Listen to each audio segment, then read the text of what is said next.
Welcome to Yeukai Business Show, UK's premier business show where we feature business thought leaders, high achievers, and industry experts. Today's episode is brought to you by World Outsourcing Solutions Limited, a company that specializes in helping executive business owners with virtual assistant services and business growth systems. Here's your host, Yeukai Ketchadori.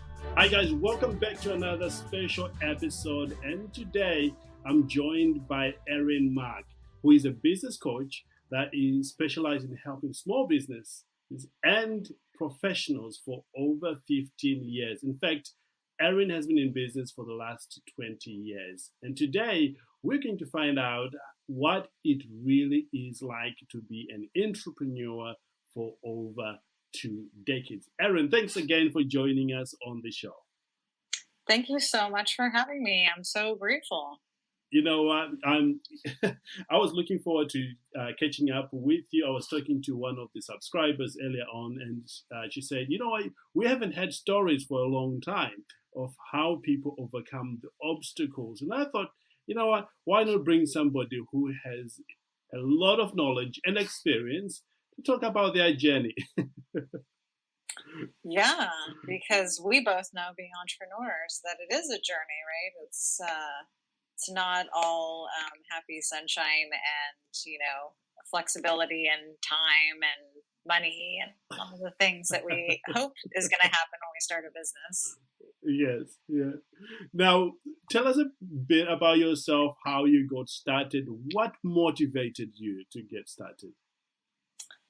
Well, so in 2000, I was a special ed teacher. Right. And I had all these ideas that I wanted to share with my students, and the administration just was not having any of those ideas. They wanted everything to stay status quo. Yes. And I thought, that's so interesting. Every time I get involved with something, I'm always trying to make it better and trying to create new, activities and programs. And I had a bit of what most people would consider, and I do consider a breakdown. In 99, I was in a relationship with somebody, and we had been on again, off again, and it was crazy and weird. And we finally decided to go to counseling. And when we went to the counseling session, I had a panic attack in the session. Right. And I had never had one before, so I had no idea what it was. So needless to say, doing the counseling, I got to understand, what that was, what caused it. And it took me about 9 months to get through it. And in those 9 months, I literally was holed up in my apartment, right, scared to go outside and, in fear of having another panic attack. And they were quite debilitating. And I finally got some relief. And when I was able to manage the anxiety, then I decided I was going to live a much simpler life. So then I thought, I'll just move to Hawaii. I'll start my own business. I'll work part-time. I'll smell the flowers and do all the stuff, right? And right. I arrived in Hawaii, and that first night, my sister and I went out to a bar to play pool, and I met a gentleman, and he wanted to start a business. Wow. And I said, okay, I can help you with that, and I didn't know what I was doing, but I thought, I might be able to help you. I certainly have time to figure it out because I just moved there and I had nothing else to do. And within that first 24 hours, I had started my business. I had a first client.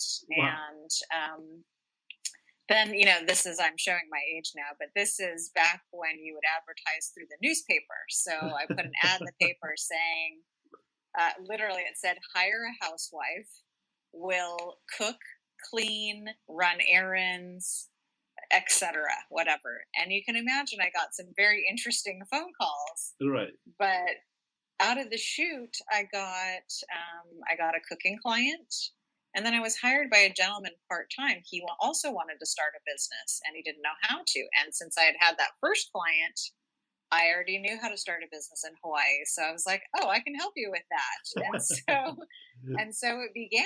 And within 18 months, I had, was doing some house cleaning, and a friend of mine was on a construction site, running a construction site, and asked if I knew how to do construction cleaning. And I said, I don't know how to do that. He said, I'll get you the contract. You can learn on the job. And I said, okay. And so within 18 months, I had several huge contracts, hundreds of thousands of dollars in contracts on several different job sites doing construction cleaning. And then at the same time, I started because I liked the cooking part, I started a catering business. And so I had both of those going for a little while, but then the construction cleaning took off, and I had that business for 18 years, and I just sold it 2 years ago. Wow, incredible, incredible. Now, did you ever picture yourself as an entrepreneur before that time? It just never dawned on me before, but I will give a shout out to my stepfather. He was, for all intents and purposes, a entrepreneur. He was a printing salesman, Right. and he refused to work for a company. So he would go out on his own and find the printers that he liked and find the clients. And so he really was an entrepreneur. And so I sort of watched that growing up. I mean, I wasn't involved with his business or anything other than my first job was collating employee manuals in our basement Right. for printing jobs that he had. But I didn't really understand it. And when I moved to Hawaii, I thought, it's a small town. I could start whatever kind of business. And I had really no intention or anything like that. I like to preach now, though, if you did get intentional, you could certainly, start a business that, really floats your boat, keep, doing something that you really love and build a business from that, which I think would be more powerful than just sort of happening into these things. Yes, yeah, incredible. I love what you said there that, when you go to Hawaii, you just started with nothing. You had it in you to just look at what comes up, and then you went with the two of them, and later on went with construction. What, in your opinion, made you go with construction? What was the deciding factor? I think it was the consistency. I mean, I was able to scale up my business quickly. I had, 18 employees on a job site every, 5 days a week. So that sort of, made me start to see how I could exponentially make money. Obviously I could make money just me going out and cleaning a house. But then, I started to see, well, when we do these bigger jobs, I need to hire people. And then if I hire people, then we can be at more than one job. And then, so then I started to kind of somehow it just like the light bulb went on. And I thought, oh, well, there's a lot of construction going on. It's the early 2000s. There wasn't a recession anywhere near, 8 years later, but, it just made sense. And so throughout my, being an entrepreneur, I've always just sort of gone with what makes sense. How can I scale up? Where can I look at the service that we provide and provide it in a way that is low cost to me as the owner, that I can pay my employees a decent, fair wage and do a lot of business. And so for me, I always have gone with the business. Well, that's not true. I went through different iterations, right? So in the 18 years, there were so many different things that happened. Once we were doing those commercial, like apartments and condominiums, then we moved into higher end, multi-million dollar homes. We're talking like 10 to 20,000 square foot homes. Right. That are just, I could tell you stories about these people and the things they build in these homes and the excess of money. And so that was super interesting. So we kind of moved into that space, and then they liked what we did for construction clean. So they started hiring us to do residential cleaning for their homes because we knew their homes so well. And then from there, I started getting hired to manage their homes. These are, second, third, 12th homes for a lot of these people. And I definitely wouldn't name drop, but they're people that you would know. And they, needed somebody. They're only visiting twice a year. Their, mansion is sitting totally unattended. And so I began to do property management as well. And so I guess my point is that as an entrepreneur, must be open to the idea that if you're going to be in business, that opportunity, it appears a lot. And I always encourage people to go in those directions with tentacy, right? So, like, be tentative about how you're approaching that thing. Maybe just try one and see how that goes. And then with the property management, that ended up being quite lucrative because, here I am. Now I've got, not only do I have the hourly wage the hourly that I'm able to bill at, but then I'm also able to bill on projects too. So if the home has projects, so it started to exponentially grow in all these different areas. And then after a while, I had a baby. And I just didn't have the time anymore to be that attentive to my clients.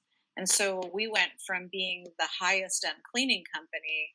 Then I again evolved to being a cleaning company that did a lot of vacation rentals, So then it's like, okay, look at your life. And if this thing that you've been doing for a long time that's been highly lucrative is not working, either the money isn't matching right? Because as an entrepreneur, you've got all, it's not just, getting sales and providing service. There's all the other background stuff. And then especially when you bring employees into the mix, one of the things about bringing employees into the mix is making sure you have enough work so that they can work consistently. And so, that becomes your biggest agenda too, because then if you don't have employees, then you have all this work and you can't get it done. And so it's the cycle of understanding all the different parts, but then also recognizing where you are in that. So for me, after I had the child, I wasn't about to be able to be available for people 24/7.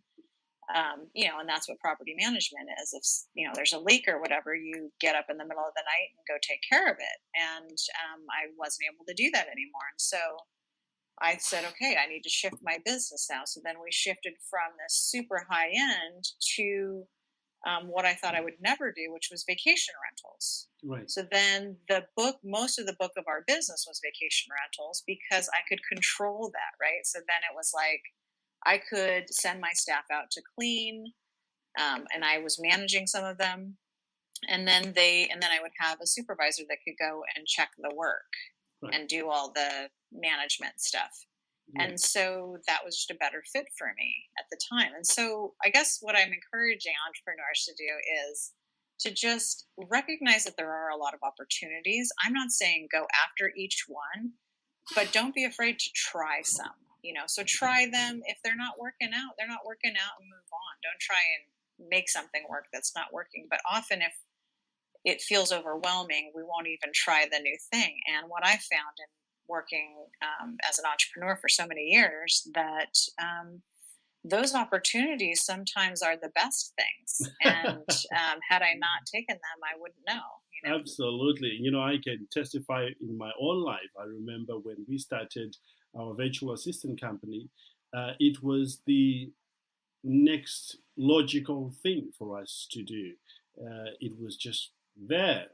I could have said, no, I don't have enough time to be doing this. But it turned out to be one of the biggest income generating project we do, even up to this very day. I do my consulting and coaching aside, but there is that aspect, and it was accidental, like you're saying. Now, Erin, what were some of the roadblocks in running the business, maybe in doing what you were doing, that you had to overcome? Oh my gosh, so many.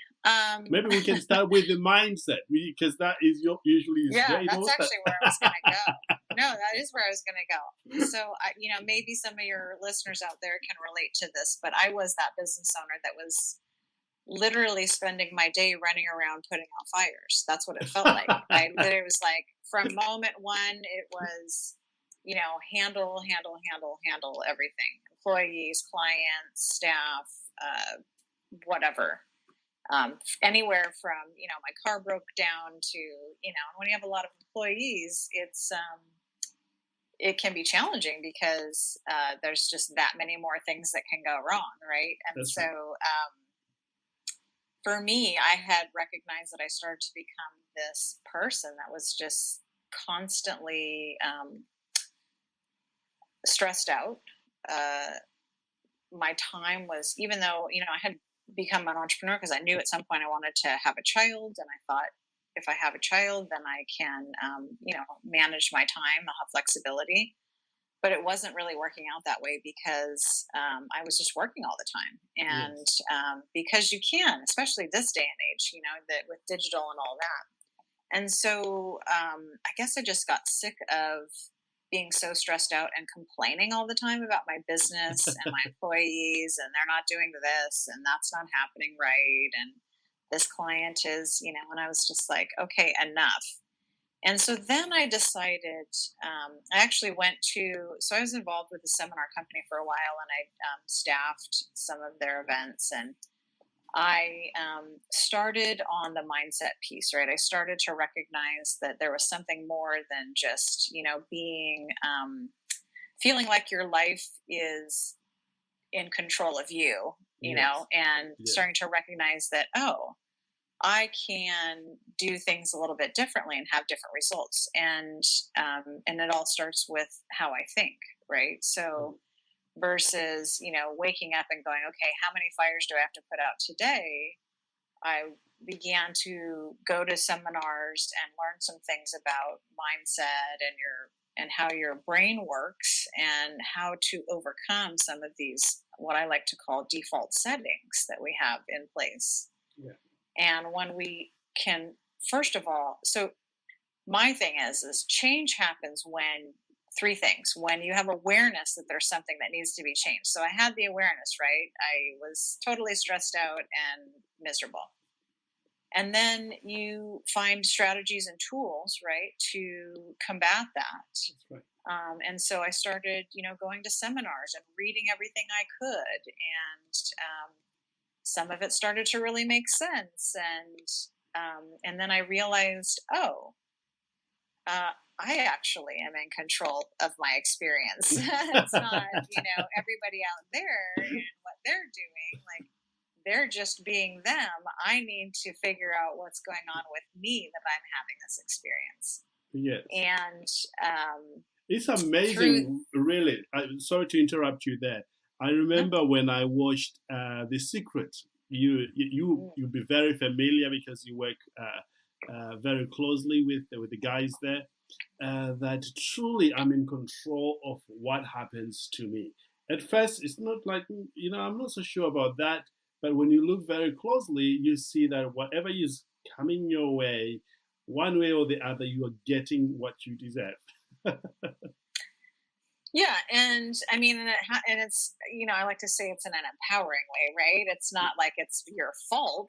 The thing is, it goes back to number one, awareness, right? Oh, Yes. now I know, right? So the two tenets that I teach from are the dominant thoughts that you think is what creates your reality. Yes. And if that's true, then taking personal responsibility for what you've created, not from a blaming place, but from an empowering place, right? So if you understand that those two things are the truth, then you can begin to change the thoughts that you're having. Now, I was telling you about change and what I think, creates change. And the third piece of that, so I said awareness, strategies, and tools. And the third is practicing, right? So it's not like, I'm about to be 50 years old. I practiced a lot of ways of being that didn't work out, that aren't working out, right? And Right. so for all those years. And so a lot of it stems from belief systems that we created from when we're little. And we just, without even challenging them, we just make decisions from, things that we learned, just silly things and important things. And some of them were highly helpful and others not so much. And so it begins to be a journey into, kind of, I'm not about like, why did that happen? It doesn't matter why it happened. The reality is let's look back at what's happening and the decisions that you're making and figure out why we're making those decisions. So if you, for example, grew up and you didn't have a lot of money, and now you want to be a multimillionaire, there's obviously going to be some disconnects between those two. Not They're not insurmountable. It's just when you live in poverty, or when you're low income, or whatever those designations are, there is a mindset about that. And so poverty, just like abuse and some other things that are not so wonderful, that's learned behavior. So there's some learning that happened in there. And if you can't get in there and get what that learning rewired to something else, then you continue that's generational, right? Poverty tends to be generational. And so the practice of the new way of being and the new way of thinking is powerful and has a lot of resistance to it, right? And so that's the piece that tends to be the most difficult, is I have to keep practicing this thing that goes against how I've always been, and practice and practice and practice. But what I like to say is it's like a rocket ship. Have you ever seen the space shuttle take off? Oh, yes. Yeah, so it's all those rocket boosters, right? Boosters. Then more than the rocket part falls off, and then it gets out into the atmosphere. It has almost zero fuel left, but there's no resistance out there. And it's going hundreds of thousands of miles per hour with no resistance. So what I like to say is, when you get the discovery that there's somewhere that you'd like to create change in your life, then know that rocket ship thing's going to happen. But once you get into the atmosphere, it's smooth sailing. Beautiful. But you got to go through that piece. You got to go through the resistance piece until you get to the smooth sailing part. And it's not going to feel right because you've practiced a different way of being for so long. Indeed. One of the things I like about you is you believe in mentors so much, because I was looking at some of the work that you did. You work with Mike Dooley from The Secret. Talk to us about that whole concept of working with mentors in an effort to perhaps speed up the whole process of changing from that, or a different mindset, or a poor mindset maybe, or to another mindset. Yeah, I mean, I guess it's the concept of you don't know what you don't know, right? It's like, I can't possibly know all the things. And as much as I love to be well read and am interested in a lot of topics, the reality is I like efficiency. And for me, I'm in like 2 different coaching programs myself right now in areas that I don't know. One happens to be marketing, and the other one is related to another business that I have that I don't know about. Just because I'm an entrepreneur doesn't mean that I know how to run every kind of business. No. I can coach people on the mindset piece and how to strategize and build your business up and keep employees and do all those very basic things. But the reality is that I don't know every industry, and I can't know every industry, and I won't proclaim to know that. And so when I need growth in an area, then I seek out people who have that kind of growth, because it makes perfect sense to lean on those that have already been there. Like, I don't need to reinvent the wheel, and neither does anybody else. I don't need to. In fact, the reason that I became a coach and consult businesses is because I don't want to see people suffering. No. I suffered my way and troubleshot my way through my business for years, and it was miserable at times. And now I have this experience and I can share it with people. And what a great gift that is for them to be able to lean on somebody that already knows a lot of the steps. Is it going to be exactly the same for every industry and business? No, absolutely not. But there are some there's so many similarities to just how do you start and run a business, especially as you get longer into the process. Yes. Yeah. Amazing. You know what? Truly, for me, mentors have done incredibly, have introduced certain systems that have produced a lot of efficiency in what I do, and I highly recommend other business owners to look into that. And I know you coach business owners. Where can they find you should they want to connect with you and learn more? Well, you can find me certainly on my website, which is Erin, ERIN not slash, dash, MAC.com. Or you can find me on Instagram at Erin Mac LLC or on Facebook at Erin Mac. Awesome. Now, for those who wants to choose mentors, there's a lot of people that say, I can mentor you on this, I can show you this. As a business owner, how have you gone about choosing the right mentor for you? I feel like, well, it's mentoring, coaching, all of that. It's very personal, right? And Right. so before I even, people say, I want to work with you, I say, let's have a conversation, because I want to make sure you understand who I am, and I want to know who you are so that I'm able to, help you. There's a lot of coaches out there, and, a lot of people say, oh my gosh, there's so much competition. And the reality is there isn't, because I'm only the right fit for some people and you're the right fit for other people. And that's the way it works. I love that way of thinking.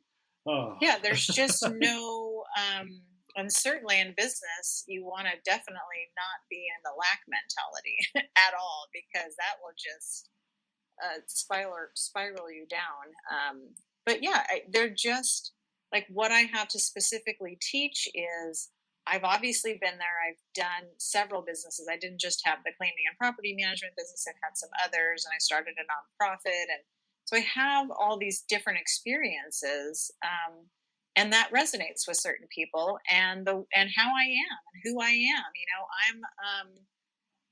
I am typically very black and white. Like, I'm not afraid to have the hard conversation. I'm not afraid to tell you where I think the area of growth is. Of course, I'm going to say it in a nice way, and I do choose my words wisely. But the reality is if you want to work with me and you want to get the results, I have to be honest with you, who you are and where I see the areas for growth are, and where the strengths are as well. Capitalize on the strengths, and then have those hard conversations and say, look, in the words that you're telling me, because I'm very conversational with my clients. Yes. In the words that you're telling me, this same theme has come up several times. This is clear to me that that's an area where we could do some work in, and sort of recognizing those patterns of thinking and action taking, because they're all related, right? It's like what you think creates the actions that you take, creates the experience that you have, and then it just becomes a cycle. And so when you have somebody else step in and go, look, I see that you keep doing this thing, saying this thing, and limiting yourselves in terms of what you think is possible. And I want to encourage you to see this a little differently and see if we can't practice this other way of thinking and see what happens, what the results are based on that. Awesome.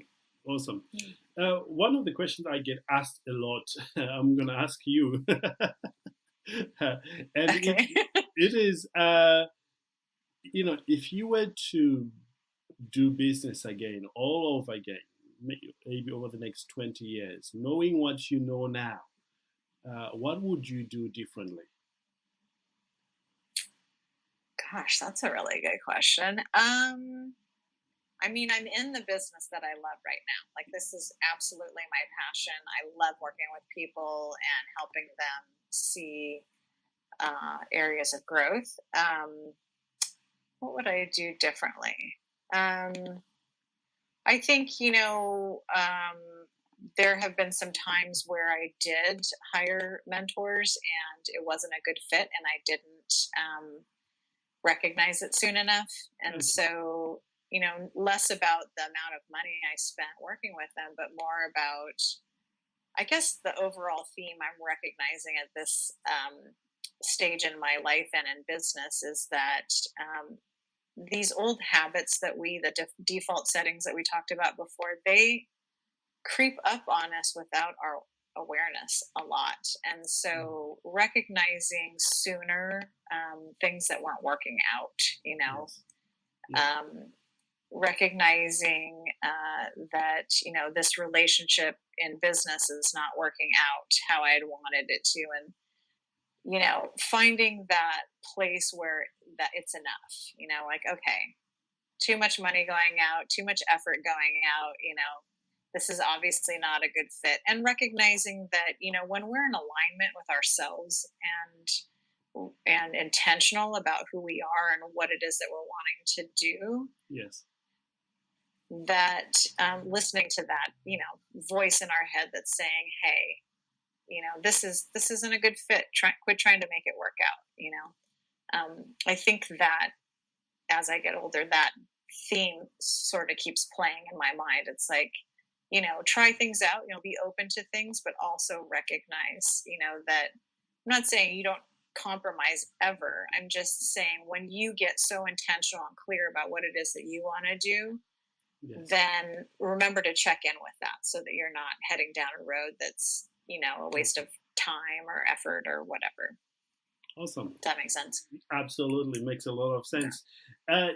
You've been in business for that long.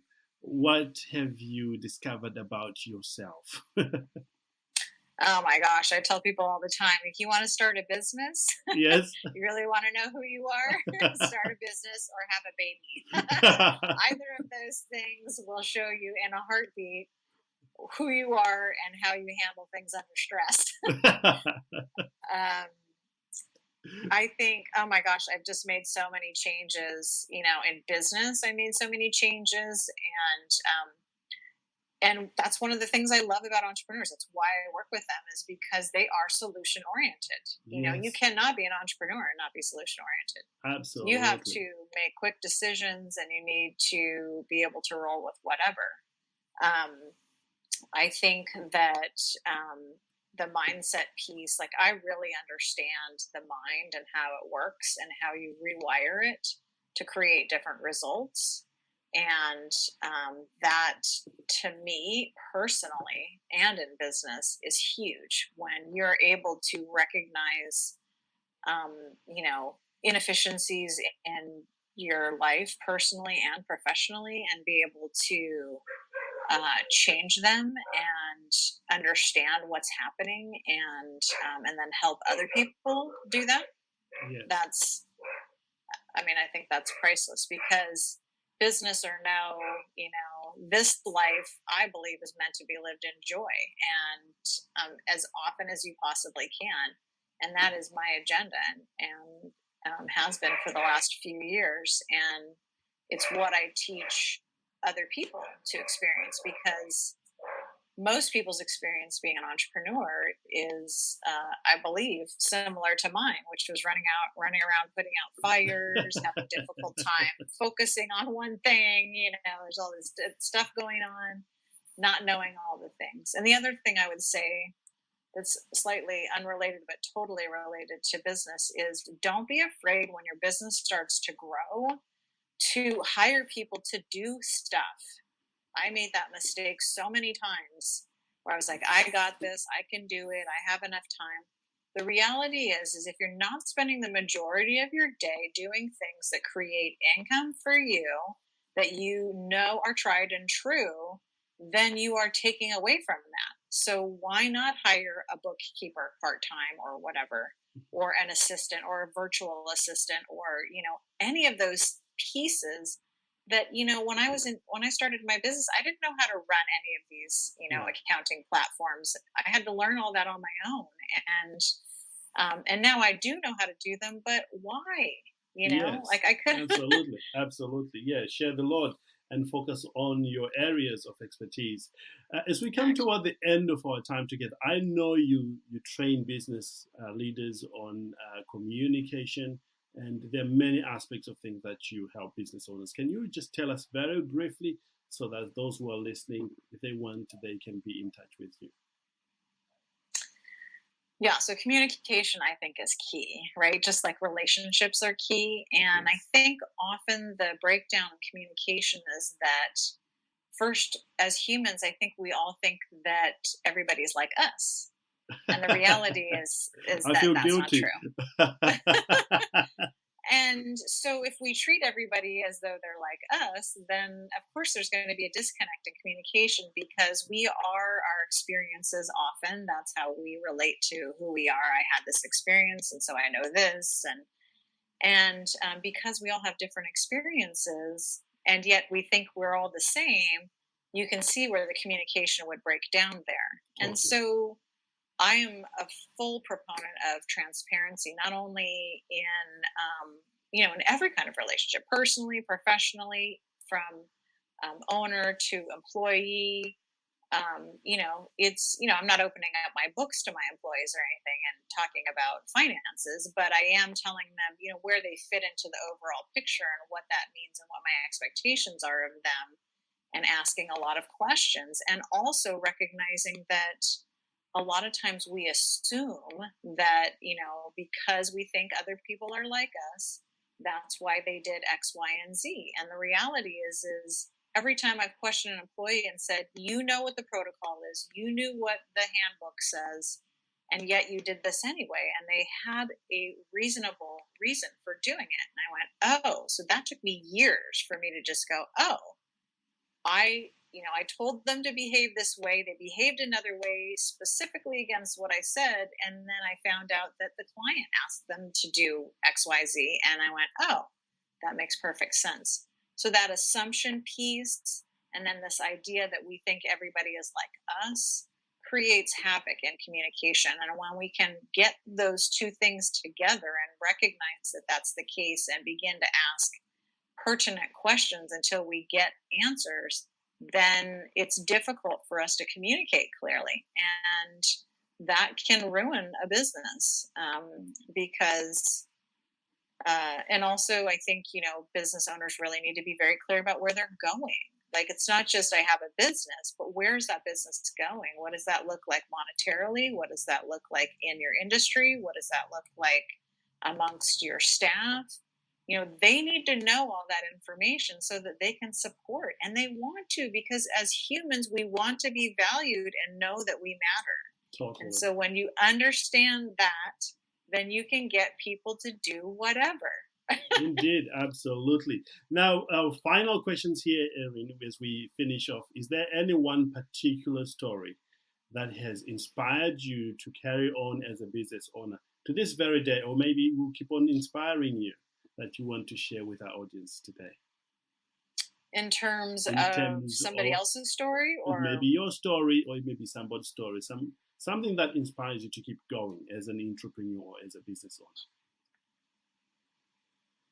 Well, gosh, I mean, honestly, I feel like I couldn't work for anybody else. They wouldn't want me because I'd be telling them what to do. I know exactly what you mean. It's like, I mean, sometimes I think, gosh, maybe it would be easier to just go work for somebody else, and then I think, no, I just go in and tell them that this part of their business isn't working and this isn't, and here's a plan for that. I'm inspired by so many different people all the time.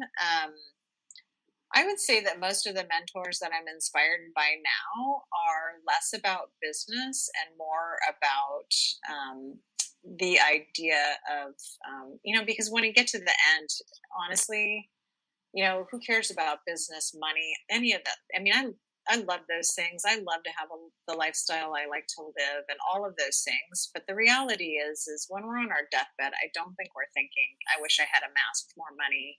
I wish I had more stuff. I think we're thinking, I wish I had deeper, meaningful relationships with people. And so for me, those mentors and those stories are more like, some of my favorites are Mike Dooley, Eckhart Tolle,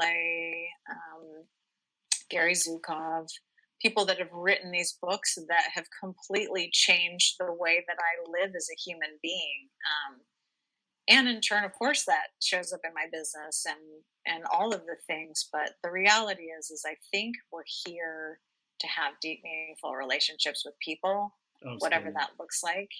And when people tell me stories about those, that's inspiring to me. People that go out and do beautiful things for other humans. Amazing. Well, there you have it. Erin Mac, thank you so much for being on the show here today.